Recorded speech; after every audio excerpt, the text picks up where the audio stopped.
تو ان کا جو ہے وہ چل رہا تھا، ان کی دشمنی کے حوالے سے ایک دو مرڈر ٹرائل تھا، تو اس کے نتیجے میں شیخ روہیل جو ہے وہ ان دنوں جیل میں تھے، تو انہوں نے جیل میں ہی جو ہے وہ الیکشن کانٹیسٹ کیا تھا۔ اسی طرح ہم جنگ کی بات کرتے ہیں تو جنگ میں اعظم طارق تھے، سپاہ صحابہ ایک تنظیم ہوتی تھی، تو جو اس کا پولیٹیکل ونگ تھا اس کے انہوں نے وہاں پہ الیکشن کانٹیسٹ کیا تھا، تب بھی وہ جیل میں ہی تھے اور جیل میں بیٹھ کے ہی انہوں نے الیکشن جو ہے وہ جیتا تھا۔ جی۔ اس طرح پاکستان کے اندر نا الیکشن جیل میں جو ہے وہ ایک تاریخ ہے، اور آپ یہ حیرت انگیز بات بھی ہے، اور اس سے آپ کو پبلک سمپتھی کا اندازہ بھی آپ لگا سکتے ہیں، یعنی پبلک پلس جو ہے وہ کوئی بھی بندہ جب جیل میں ہوتا ہے تو پبلکلی اس کو سمپیتھٹک ووٹ جو ہے وہ ملنا شروع ہو جاتا ہے۔ تو جو اوورال اگر ہم دیکھیں کہ تاریخی اعتبار سے ابھی تک جتنے لوگ بھی جیل میں بیٹھ کے جنہوں نے الیکشن کانٹیسٹ کیا ہے ان میں سے میجورٹی یعنی بڑی ریشو جو ہے وہ جیت پہ ہی ختم ہوئی ہے کہ وہ جیتے ہیں۔ تو یہ ایک پاکستان کی جو عملی سیاست ہے اس میں ہمیں یہ تمام جو ہے وہ ایویڈنسز ملتے ہیں کہ پاکستان کے اندر کس طرح جیل میں رہ کے لوگوں نے الیکشن کی لڑے اور وہ جیتے بھی۔ تو اس طرح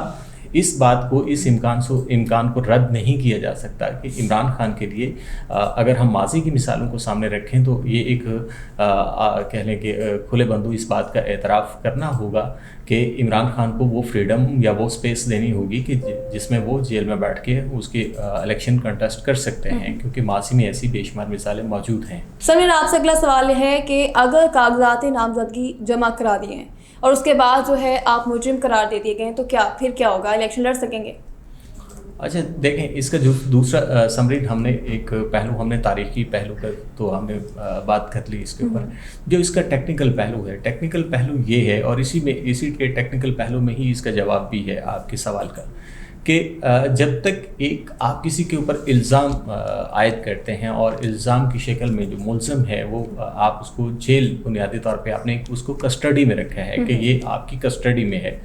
تو ابھی چونکہ اس کا ٹرائل چل رہا ہے، ابھی اس کے اوپر جرم ثابت نہیں ہوا، تو وہ ہو سکتا ہے کہ وہ ملزم جو ہے وہ اس سے باعزت بری بھی ہو سکتا ہے، ضروری نہیں ہے کہ وہ اس کو سزا ہی ہو، تو دونوں امکانات وہیں پہ پائے جاتے ہیں، ٹھیک ہے۔ تو اس حوالے سے اگر یہ ٹیکنیکل گراؤنڈس میں دیکھا جائے تو جیل میں ہونے کا مطلب یہ نہیں ہے کہ اس سے آپ کسی کو مجرم ڈکلیئر کر رہے ہیں اور اس نے جرم سرزد اس سے ہو گیا اور آپ نے اس کو کنوکٹ کر دیا ہوا ہے، تو جب اگر وہ کنوکٹ ہوا ہو تو تب آپ اسے ایک سزا یافتہ مجرم کہہ سکتے ہیں کہ جس کے اوپر آپ کی یہ تمام جو قدغن ہے یہ لگ سکتی ہے کہ وہ الیکشن میں فردر کر سکتا ہے پارٹیسپیٹ، الیکشن کمیشن اس کے اوپر آبجیکٹ کر سکتا ہے، اس کے اوپوننٹ اس کے اوپر آبجیکٹ کر سکتے ہیں، اور ایون پاکستان کے لاء کے اندر یعنی اس کے اندر بھی یہ چیز موجود ہے، یعنی یہ اسپیس ہے کہ جہاں پہ آپ کسی کو الیکشن سے جو ہے وہ الگ کر سکتے ہیں، یا اس کو یہ اس قابل نہیں سمجھتے کہ وہ کوئی بھی ایسی پبلک اورینٹیڈ جو نشست ہے اس کو وہ ہولڈ کرے۔ تو اس لیے جو کنوکٹڈ آدمی تھا، جیسے آپ نے دیکھا ہوگا کہ یہاں پہ تو پاکستان کے اندر تو تاریخ بھری پڑی ہے، جیسے یوسف رضا گیلانی جو ہے جب ان کو کنوکٹ کیا، بھلے وہ 1 منٹ کے لیے کنوکٹ کیا، تو اس کے نتیجے میں ان کو ڈسکوالیفائی ہونا پڑا، ٹھیک ہے، پرائم منسٹرشپ کو چھوڑنا پڑا۔ تو جب آپ مجرم ڈکلیئر ہو جاتے ہیں، جب کنوکشن ہو جاتی ہے، تو اس کے بعد پھر آپ کے لیے یہ امکانات بہت کم رہتے ہیں کہ آپ کسی ایسی چیز کے لیے آپ اہل ہوں۔ ایک دوسری چیز یہ ہے کہ عمران خان اگر، جیسے آپ نے پوچھا کہ اگر وہ کنوکٹ ہوتے ہیں تو اس کے نتیجے میں کیا ہوگا، تو کنوکشن کی پھر سزا ہے، سزا کی نوعیت ہے، اور اس کے بعد پھر اس کے لیے جو پاکستان کا لاء ہے وہ بہت کلیئر ہے کہ جو کنوکٹڈ آدمی ہوگا اس کو وہ کوالیفائی نہیں کرتا، خاص طور پہ الیکشن کمیشن۔ آپ کو دیکھا ہوگا کہ مریم نواز اور میاں نواز شریف کے جو کیسز تھے، جب تک وہ کنوکشن میں تھے، جب تک ان کو باعزت بری نہیں کیا گیا، تو تب تک ان کے لیے وہ ٹیکنیکل گراؤنڈز موجود ہی رہیں کہ جس کے نتیجے میں انہوں نے خود کو کنٹیسٹ کے قابل نہیں سمجھا، یعنی انہیں پتہ تھا کہ وہ کنٹیسٹ نہیں کر سکتے، تو اس لیے ان سے پہلے یہ چیزیں جو ہے نا وہ آپ نے دیکھا کہ العزیزیہ والا کیس ہو گیا یا دوسرا کیس تھا تو اس میں جہاں پہ کنوکشن تھی تو اس کو ریموو کیا گیا. تو وہ بنیادی طور پہ یہی ٹیکنیکل گلیچز تھے. تو اسی طرح عمران خان کے کیس میں بھی اگر ہم دیکھیں تو ابھی تو چونکہ عمران خان کے لیے آئیڈیل ہے کہ وہ ابھی ملزم ہیں اور ان کے اوپر کوئی ایسا الزام جو ہے وہ ابھی ثابت نہیں ہوا، کیسز چل رہے ہیں. اگر ہاں اسی دوران الیکشن سے پہلے یعنی کوئی ایسا ڈیسیژن آ جاتا ہے، کنوکشن ہو جاتی ہے، تو اس کے بعد آپ یہ کہہ سکتے ہیں کہ عمران خان جن سیٹوں کے اوپر عمران خان کو نے کنٹیسٹ کرنا ہوگا تو وہ سیٹیں جو ہیں وہ خالی ہو جائیں گی. مطلب وہاں پہ شاید عمران خان جو ہے وہ کانٹیسٹ بھی نہ کر سکیں، اور دوسرا یہ ہے کہ وہاں پہ وہ مائلیج جو ہے وہ دوسرے اپوننٹ جتنے بھی ہوں گے وہ مائلیج بھی لے لیں گے. تو وہ ایک طرح سے میں یہ سمجھتا ہوں کہ اگر اس طرح کی سچویشن میں ایک طرح سے واک اوور مل جائے گا، جو وہاں پہ پہلے سے کینڈیڈیٹ ہوں گے ان کو وہاں سے واک اوور وہ مل سکتا ہے. مثال کے طور پہ جیسے ابھی ہم نے سنا کہ صنم ایک جو ایکٹیوسٹ ہیں مطلب پاکستان تحریک انصاف کی، تو وہ بھی جیل میں ہیں. تو ان کا ہے کہ وہ مریم نواز کے خلاف جو ہے وہ الیکشن میں آ رہی ہیں. تو اگر ان کو ٹکٹ ملتا ہے اور پاکستان تحریک انصاف نے ان کو ٹکٹ دیا اور وہ مریم نواز ان کے خلاف جو ہے الیکشن کانٹیسٹ کر رہی ہیں، اگر وہ کنوکٹ ہو جاتے ہیں تو پھر مریم نواز کے لیے تو ایک واک اوور مل جائے گا کہ وہاں پہ پاکستان تحریک انصاف کا کوئی بندہ بھی کھڑا نہیں ہوگا. تو یہ چیزیں شاید پاکستان تحریک انصاف کو سوچنا بھی ہوگا جب وہ اپنی پولیٹیکل اسٹریٹجی کو ڈیوائز کر رہے ہوں گے. تو کیا انہیں اتنا کھلا روم دینا چاہیے اپنے اپوننٹس کو، یا پھر ایک سیف جو ہے وہ جو ہے سیکیور اور سیف گیم جو ہے وہ پلان کرنی چاہیے کہ ان لوگوں کو ان کو وہاں پہ کہنے کے وہ نہیں دینا چاہیے، ٹکٹس نہیں دینے چاہیے کہ جہاں پہ جن کے یہ امکانات موجود ہوں کو یہ کنوکٹ ہو سکتے ہیں، اور کل کو یہ گراؤنڈ جو ہے وہ ایک ایسی ہوگی کہ آپ پاکستان تحریک انصاف کا وہاں پہ کوئی بھی کینڈیڈیٹ نہیں ہوگا مقابلے کے لیے. سر امید یہ سپوز کر لیں کہ اگر عمران خان الیکشن نہیں لڑ سکتے تو آپ کو کیا لگتا ہے کہ وہ جماعت اسی طرح کے نتائج لے پائے گی جو انہوں نے 2018 میں لیے تھے؟ دیکھیے پاکستان کے اندر تو جو پالیٹکس ہے اس میں اگر ہم اس کو ماضی سے جوڑتے ہیں تو آپ دیکھیں کہ 2018 کے الیکشن جو تھے اس میں جب میاں نواز شریف وہ جیل میں تھے یا تو آپ نے دیکھا لیڈرشپ کے بغیر جو جماعت ہوتی ہے وہ اس طرح پرفارم نہیں کر پاتی. اور پاکستان کی پالیٹکس میں ایسا نہیں ہوا، کبھی بھی نہیں ہوا کہ کوئی پرفارم کر پائی ہو کہ جس نے آ کے بالکل نتائج کو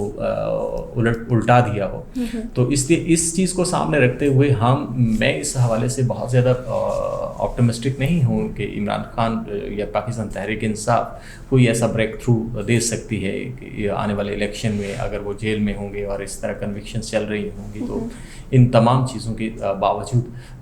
پاکستان تحریک انصاف جو ہے وہ ریسرفیس ہو پائے گی. یہ ایک بہت ہی مشکل اور میرا خیال ہے اگر ماضی کو دیکھا جائے تو یہ ایک ناممکن بات لگتی ہے. یعنی کہ ہم یہ سمجھ لیں آپ کا آنسر کہ عمران خان جو ہیں الیکشن نہیں لڑ پائیں گے، جو ان کے اسکینڈلز چل رہے ہیں وہ بری نہیں ہو سکتے.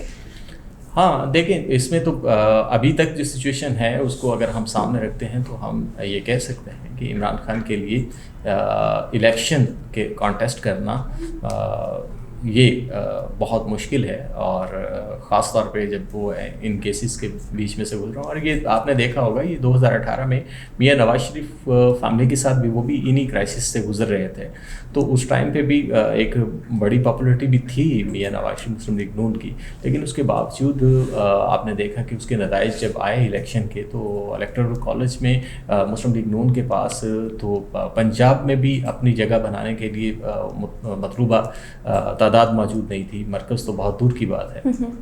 سر اگر پاکستان تحریک انصاف کو لیول پلینگ فیلڈ اگر جو ہے مہیا کر دی جاتی ہے تو پھر کیا چانسز ہیں؟ اچھا مجھے آج تک اس چیز کی سمجھ نہیں آتی کہ لیول پلینگ فیلڈ ہوتی کیا ہے، کیا چاہتے ہیں. لیول پلینگ فیلڈ بہت ہر پارٹی چاہتی ہے کہ لیول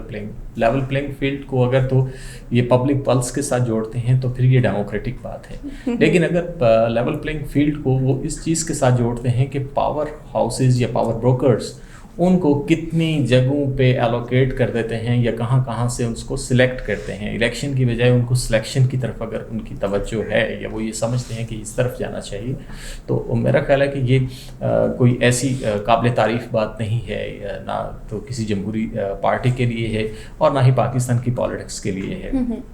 تو الیکشن ہے, الیکشن اوپن ہوتا ہے. ہاں, اس میں یہ ٹرانسپیرنسی جو ہے وہ آپ کی ڈیمانڈ ہونی چاہیے کہ ٹرانسپیرنٹ ہو الیکشن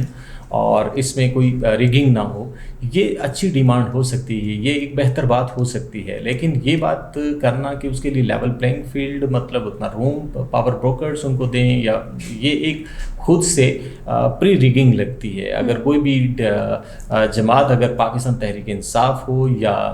پاکستان پیپلز پارٹی ہو یا کوئی دوسری جماعت بھی, اگر وہ اس چیز کا تقاضا کرتی ہے تو اس کا مطلب ہے کہ وہ آج بھی یہ سمجھ رہی ہے کہ جو الیکٹورل کالج ہے وہ اس سارا کا ساری گرپ جو ہے اس کی اسٹیبلشمنٹ کے پاس ہے. تو اسٹیبلشمنٹ کی مرضی ہوگی کہ وہ کتنا روم اور کتنا اسپیس اور کتنی جو ہے وہ ایریا یا کتنی تعداد الیکٹیبلز کی ان کو مہیا کرے گی. تو یہ اس طرح کا تاثر ابھرنا یا ابھارنا, یہ میرا خیال ہے کہ یہ بنیادی طور پہ ہی جمہوری روایات کے خلاف ہے اور اس اسٹرگل کے خلاف ہے کہ جس اسٹرگل کو بنیاد بنا کے الیکشن لڑا جاتا ہے. سر بہت شکریہ آپ کی قیمتی وقت. ناظرین, اب دیکھنا یہ ہے کہ 8 فروری کی تاریخ دے دی گئی ہے, اکھاڑے میں تمام جماعتیں اتریں گی اور دیکھنا یہ ہے کہ اب میدان کون سی جماعت مارے گی. امید کرتی ہوں آپ کو آج کا ویلوگ پسند آیا ہوگا. ہمارے چینل کو لائک کیجیے, سبسکرائب کیجیے, شیئر کرنا مت بھولیے گا, بیل آئیکن کو دبائیے تاکہ اگلے آنے والی ویڈیو سے آپ آگاہ رہ سکیں. اپنا خیال رکھیے گا. اللہ نگہبان.